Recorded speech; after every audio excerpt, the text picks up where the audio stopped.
Good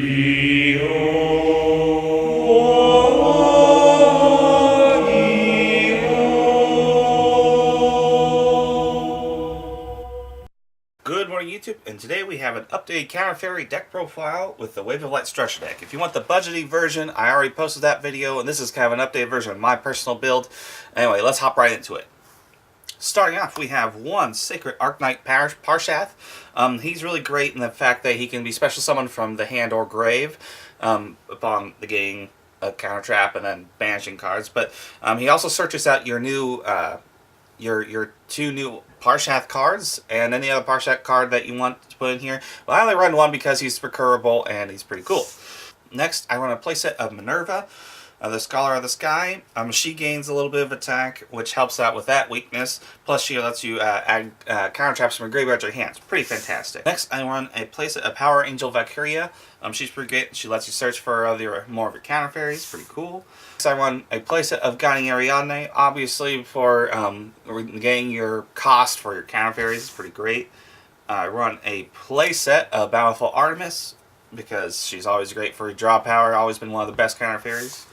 Next, I run one Meltiel, Sage of the Sky.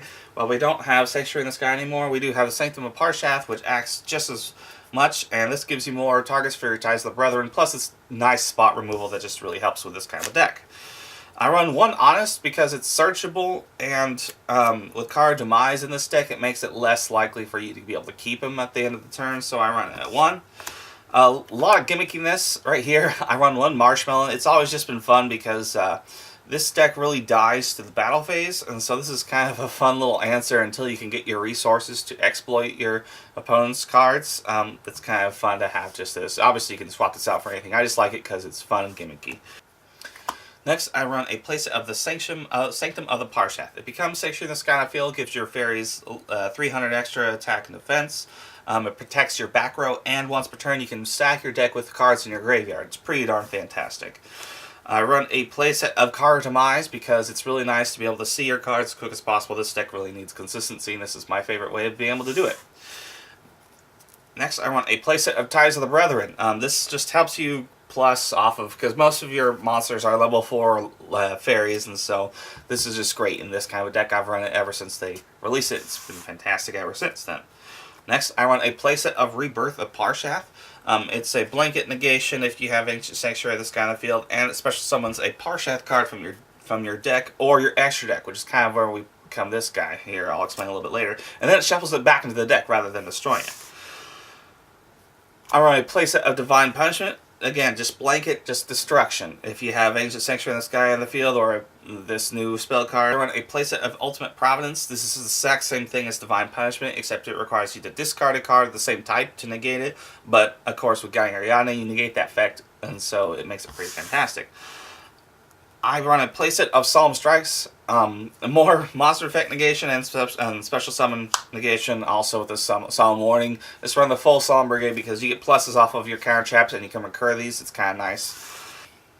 I run a playset of Drastic Drop-Off. This is one of your few cards that you can just activate because most of the time your opponent's going to have a draw phase unless they have like a Reckless Greed or something active. So this is something that you can use to make your counter fairies chain outside of just negations. So I've always loved this as a playset. And rounding up our spells, I run a Curse Seal, the Forbidden Spell. This is really great if you're going up against, let's say, Spirals. You can negate the resort, and they can't play any more resorts for the rest of the duel. So I always like this at 1, and if I were to side, I'd probably side a little bit more of these because it's always been fantastic and it's searchable, and so it's always just a nice little shtick to throw in. Moving on to our extra deck, we run 2 Avenging Knight Parshath. Again, it's searchable or special summonable with your brand new counter trap, and so I run it as a duplicate. What it lets you do is switch the battle position of your opponent's monster and inflicts the piercing damage that all Parshath cards do. I run an Encode Talker because this gives you a little bit of extra protection and helps you with that battle phase weakness that you have. Also, I run a Decode Talker because you don't really need to extend it higher than 3 because you don't have that many monsters that you want to get rid of, and so I like just running these 2 Link 3s.